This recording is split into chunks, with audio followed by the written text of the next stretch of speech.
வணக்கங்க. இன்னைக்கு நான் ஷோல்டருக்கான ஒரு சில பெயினுக்கான சில ரிலீஃப் எக்ஸசைஸை சொல்லித்தர போகிறேன். வாங்க வீடியோக்குள்ளே போகலாம். ஃபஸ்ட்டு வந்து கொஞ்சம் உடம்பை வந்து பெண்ட் பண்ணிக்கணுங்க. கையை வந்து ஏதோ எங்கள் பையன் பண்ணுறான் பாருங்க, ஃப்ரண்ட் அண்ட் பேக்கில் வந்து லேசாக வந்து அப்படியே மூவ் பண்ணணும். ரொம்ப ஃபாஸ்ட்டாக பண்ணக்கூடாது. 1 2 3 அந்த மாதிரி 10 பண்ணணும். அந்த மாதிரி வந்து 5 6 தடவை அந்த மாதிரி பண்ணணுங்க. செகண்ட் அடுத்த எக்ஸசைஸ் பார்க்கலாம். இப்போ ரெண்டாவது எக்ஸசைஸுங்க. இப்போ 2 கையும் வந்து அதே மாதிரி பாடியை பெண்ட் பண்ணிவிட்டு ரெண்டு கையும் வந்து க்ராஸாக வச்சுக்கணும். அப்புறம் அதை ஸ்விங் கையை வந்து இந்த சைடு அந்த சைடு கொண்டு போகணும். அது வந்து இதுவும் வந்து பெயின் ரிலீஃபு. தேர்ட் எக்ஸசைஸ் என்னன்னு பார்க்கலாங்க. அடுத்தது எக்ஸசைஸ் வந்து என்னென்னா, கையை வந்து குனிஞ்சிக்கிட்டு அதே மாதிரி என்ன பண்ணணும்னா சர்க்குலர் மோஷன்லேயும் அப்புறம் வந்து ஆன்டி கிளாக் வைஸாகவும் வந்து நம்ம வந்து ரொட்டேட் பண்ணணும்.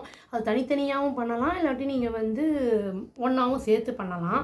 இது எதுக்குன்னா இது வந்து எந்த கை வலி ஜாஸ்தி இருக்கோ அதில் பண்ணணும்.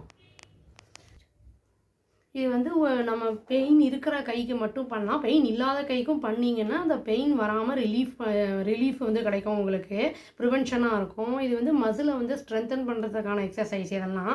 இது வந்து சில சமயம் கையே நம்மளுக்கு வந்து தூக்க முடியாது. அந்த மாதிரி இருக்கும்போது வந்து இந்த மாதிரி எக்ஸசைஸ்லாம் பண்ணும்போது நம்மளுக்கு நல்ல ரிலீஃப் கிடைக்குங்க.